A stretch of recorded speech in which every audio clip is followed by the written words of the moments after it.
CM விஜய்னு சொன்னால் வேற மாதிரி பொருளா இருக்குது.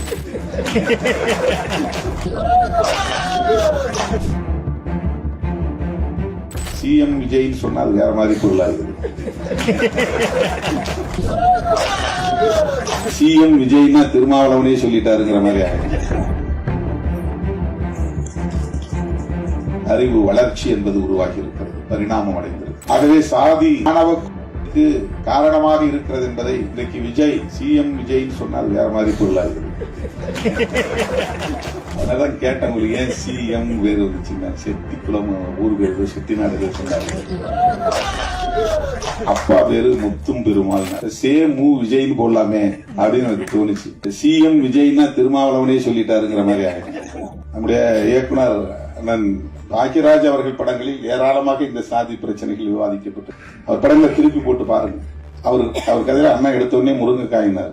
அவருக்கு மனசுல நிக்கிறது முருங்கைக்காய் தான், அது ஒரு உத்தி, அவ்வளவுதான்.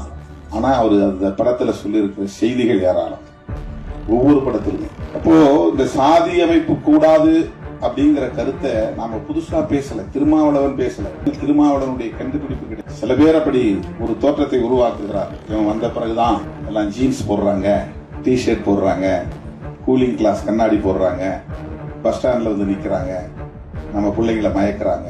இதெல்லாம் அரசியலுக்காக பேசுவோம். டிஷர்ட் போட்டா பெண்கள் மயங்கிடுவாங்களா? கூலிங் கிளாஸ் போட்டா பெண்கள் மயங்கிடுவாங்களா? ஜீன்ஸ் போட்டு பேண்ட் போட்டா உடனே பெண்கள் அங்க பின்னாலே போயிடுவாங்களா? இது பெண்களையே குறைத்து மதிப்பிடுகிற ஒரு விமர்சனம்.